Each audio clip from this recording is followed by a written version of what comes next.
Apa kabar siang hari ini? Ini saya bikin video yang santai-santai aja siang hari ini. Jadi dalam beberapa hari yang lalu itu banyak banget orang memposting ini nih. Oke, peringatan. Jangan lupa hari ini mulai aturan Facebook baru di mana mereka dapat menggunakan segala material postingan Anda. Jangan lupa batas waktunya hari ini. Mereka dapat menggunakan dalam perkara litigasi terhadap diri Anda di pengadilan atas semua postingan yang telah terpublikasi mulai hari ini, bahkan yang sudah dihapus. Kita highlight yang ini ya, yang sudah terpublikasi dan bahkan yang sudah terhapus. Gini, ketika kita menjadi bagian dari Facebook dan kita membuat akun di Facebook, bahkan mungkin perusahaan-perusahaan lain di bawah Facebook, termasuk juga Instagram, maka kita tunduk terhadap aturan yang ada di Facebook. Bahkan kita sendiri karena nggak tahu aturan-aturannya ya. Ya pokoknya bikin akun lah gitu. Nah, apakah kemudian Facebook punya otoritas terhadap semua isi dari akun Anda? Ya tentu saja punya, karena dia yang memilikinya. Jadi apapun yang kita unggah, foto, video, teks, dan lain sebagainya, walaupun kita sudah hapus dan orang sudah tidak bisa lagi melihat, pihak Facebook tetap bisa melihat karena dia yang punya rumahnya. Paham ya sampai di sini ya? Dia bisa melihat apapun yang kita tulis, bahkan dia bisa menggunakan apapun yang kita posting di situ karena dia yang punya rumahnya. Pahami dulu sampai situ. Oke, kita lanjutkan teksnya. Nah, ini bawahnya lagi nih. Saya deklar bahwa saya tidak memberikan izin Facebook atau entitas yang terkait dengan izin Facebook untuk menggunakan material postingan apapun termasuk foto, gambar, dan informasi. Oke, jadi seolah-olah kita mendeklarasikan bahwa Facebook itu tidak punya hak untuk itu. Nah, kita bahas lagi nih. Mengenai hal ini menarik juga sih. Jadi, pihak Facebook itu memang tidak akan menggunakan data pribadi kita untuk keperluan mereka. Oke? Yang pernah terjadi itu adalah data Facebook yang dicuri oleh pihak lain. Dan setelah itu memang sistem keamanan yang digunakan di Facebook terus diperbaharui dan diperbaiki. Kita lanjutkan dulu. Saya deklar bahwa saya tidak memberikan izin Facebook atau entitas yang terkait dengan izin Facebook untuk menggunakan material postingan ataupun termasuk apapun, termasuk foto, gambar, informasi, pesan, email, baik di hari ini, di masa lalu maupun di masa depan. Saya sepakat.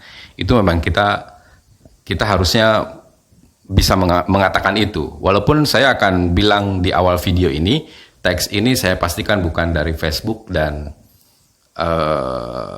apakah teks ini hoax? Saya tidak ingin mengatakan ini hoax atau tidak, tapi sebagai kehati-hatian kita bisa saja.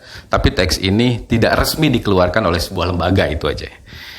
Nah, dengan deklarasi ini saya beritahukan kepada Facebook bahwa dilarang keras untuk mengungkapkan, menyalin, mendistribusikan, atau mengambil tindakan lain terhadap diri saya berdasarkan profil Facebook ini dan atau isi dan informasinya. Pelanggaran privasi dapat dituntut secara hukum di pengadilan, baik perdata ataupun pidana. Hati-hati.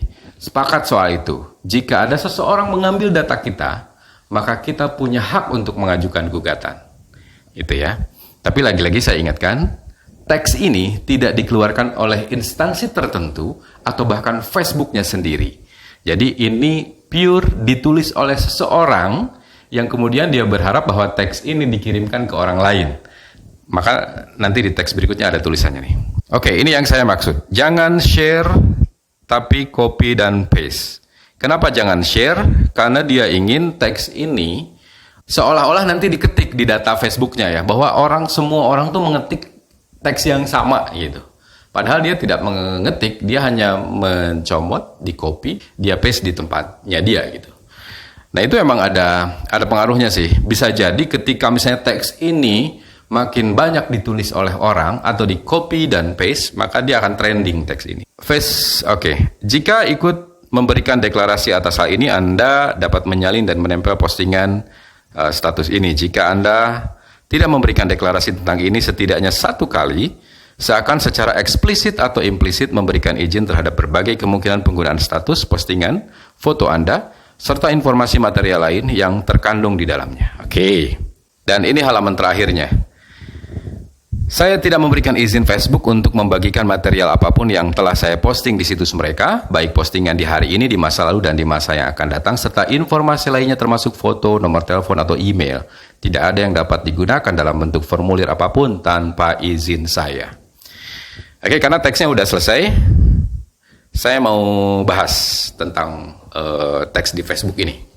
Jadi sekali lagi, Facebook tidak mengeluarkan teks ini untuk kemudian dibagikan ke kita sebagai user untuk kita copy paste di tempat lain. Oke, itu tidak ya.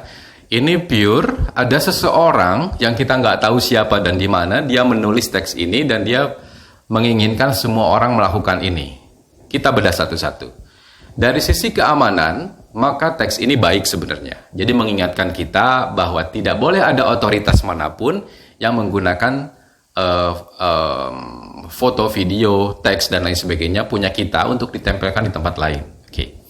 Tapi yang harus kita ingat adalah di Facebook itu ada tombol bagikan, ada bisa klik kanan kemudian save your photo dan lain sebagainya. Itu masalahnya. Jadi apakah kemudian yang mencuri itu selalu Facebook? Kok saya nggak yakin kalau Facebook melakukan itu? Yang melakukan adalah orang lain mengambil data Anda. Oke, di Facebook, dia klik kanan, ambil foto Anda, kemudian dia bikin akun baru dengan nama Anda misalnya, atau dengan foto Anda dan lain sebagainya, kemudian dia melakukan pemerasan dan lain sebagainya, meminta pulsa, ini, itu, dan seterusnya. Itu yang dilakukan selama ini. Jadi bukan Facebook yang kemudian mengambil foto Anda, kemudian dia bikin akun atas nama siapa gitu. Kok saya bisa memastikan Facebook tidak melakukan itu? Bahkan platform lain seperti misalnya WhatsApp udah dari Facebook, Twitter misalnya, atau yang lainnya lah, yang tidak oleh, itu pasti mereka tidak melakukan itu. Nah, yang kedua ini yang menarik nih. Dalam sebuah video yang ada di channel Bossman itu menyebutkan bahwa Facebook itu bisa disebut sebagai negara. Bahkan jumlah penduduk Facebook itu jauh lebih besar dari China. Jadi komunitas Facebook ini, kalau kita ibaratkan, ini sudah menjadi negara sebenarnya, dengan seorang presiden yang dipilih seumur hidup, pemimpin Facebooknya sendiri. Nah, jadi kita bisa bayangkan kalau kita berada di sebuah rumah orang lain, di sebuah negara, maka kita mau tidak mau kita tunduk terhadap aturan negara itu. Facebook itu punya aturan. Seseorang misalnya boleh menulis apapun tapi tidak sara, tidak kekerasan, tidak seks dan lain sebagainya. Itu aturan yang ada di Facebook. Tapi Facebook juga mungkin punya aturan yang kita nggak tahu dan kita tunduk di dalamnya. Bahkan saya dengar-dengar Facebook nih udah berencana bikin currency. Dia ingin memiliki mata uang sendiri. Dan ini lagi ditentang nih oleh Eropa, oleh semua orang, oleh Amerika dan seterusnya. Nggak boleh Facebook memiliki mata uang. Loh, apakah itu mungkin saja terjadi? Mungkin karena komunitas Facebook ini sudah merajai dunia. Bahkan disampaikan jumlah pemilik akun di Facebook ini melebihi jumlah populasi orang di China. Jadi udah setara satu buah negara besar gitu, yang punya undang-undang sendiri, yang punya aturan sendiri. Dan logikanya kalau kita masuk ke rumah orang, maka kita tunduk terhadap aturan di rumah tersebut. Misalnya ada tulisan dilarang merokok, ya kita emang nggak boleh merokok kan. Dan selama ini kita tunduk kan terhadap aturan Facebook. Apapun yang Facebook lakukan terhadap kita hayo-hayo aja. Tapi saya kok nggak yakin kalau Facebook bisa melakukan hal yang melanggar hukum dengan mengambil data kita dan seterusnya. Yang ada adalah kadang-kadang kita justru tidak mengamankan data kita sendiri. Di video saya sudah pernah saya bahas ya, bagaimana kemudian sebuah data pribadi itu bisa digunakan oleh sekelompok orang yang memanfaatkan data Anda untuk kepentingan-kepentingan tertentu. Jadi kesimpulan saya di video ini adalah, apakah teks ini benar? Secara substansi saya setuju dengan teks ini. Jadi bagaimana kita mengamankan akun kita? Kita tidak memberikan otoritas kepada siapapun untuk mengambil data kita, untuk mengambil foto, video, teks, unggahan, inbox, kemudian saling komentar dan lain sebagainya. Itu kita tidak memberikan otoritas kepada siapapun untuk melakukan itu, termasuk juga kepada Facebook. Tapi secara apakah teks ini dikeluarkan oleh sebuah institusi, termasuk mungkin oleh Facebook, saya kok yakin bahwa ini tidak dikeluarkan oleh mereka. Dan satu lagi, ada sebenarnya otoritas yang boleh masuk ke manapun, yaitu negara. Indonesia, kita berada di Indonesia, punya hak penuh atas apa yang kita tulis di media sosial. Kalau mereka ada waktu dan mau, mereka sebenarnya juga dilindungi undang-undang untuk mengecek semua isi WhatsApp, walaupun di WhatsApp itu ada tulisan end to end gitu ya.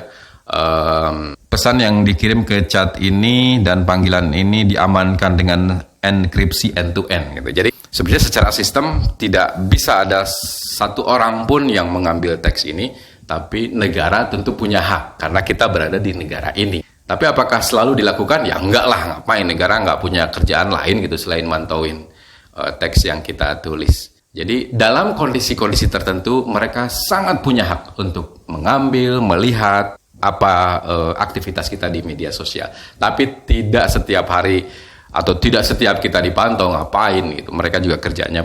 Oke, itu aja, mudah-mudahan ini akan jadi pencerahan dan itu dari sudut pandang saya. Yang saya pakai logika aja lah. Nggak mungkin mereka membuat teks seperti ini yang kemudian diminta untuk dikirim ke teman-teman lain dan lain sebagainya. Tapi sebagai bahan proteksi kita di media sosial, saya setuju dengan teks ini. Itu aja.